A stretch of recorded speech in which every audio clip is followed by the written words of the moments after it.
Hello, church. Hope you're doing well today as we dive into Bible in 1 year. My name is Trent Miner, and I'm the student pastor at Church of the Front Range. Today, we're looking at Genesis, and I'm looking at chapters 15 and 16 specifically. And there are some things that I'm so moved by when I read these chapters because I'm moved by the heart of God and his compassion for his people. I'm moved by his heart for Abram. I'm moved by his heart for Hagar. I'm just moved by his compassion. See how God is so kind. Even look how he looks at Abram when Abram is talking to the Lord and proclaiming how he, I have no heirs to pass on, how can I have children? And yet God takes Abram outside. He says, he took him outside and he says, look up at the sky, count the stars. And if indeed you can count them, then he said to him, so shall your offspring be. That his offspring will be numerous like the stars will be produced from him.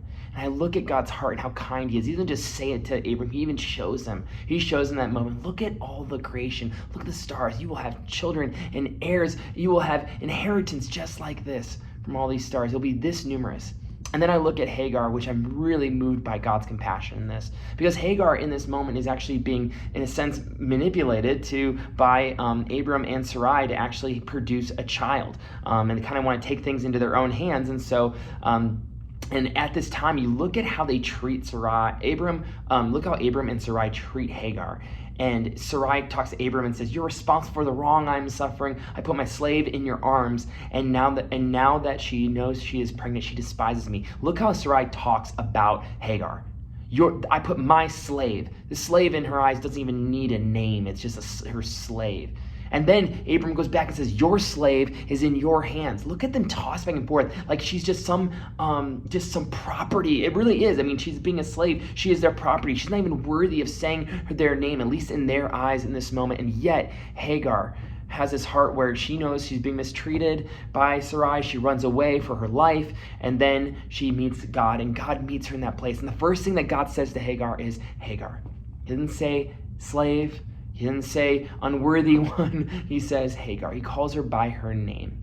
This is where you see El Roi. You see the God who sees me in this moment. That God, El Roi, actually sees this woman into her place, and he actually says that she will produce a child as well named Ishmael. And so you see that God sees that Hagar goes in to say that you, God, you are the one who sees me. You actually see me. I have now seen the one who sees me. She knows that God is a God of love and compassion, that he's full and abounding of grace and compassion. And this is such a beautiful thing that we see about our God, because no matter who we are or where we come from or how unlovable we feel like we are in life, we have a God who sees us. This is beautiful, beautiful news for the people who feel like you're such an outcast, who feel like we are such broken people, who feel like we're unlovable, and yet we have a God. We have El Roi, a God who sees me.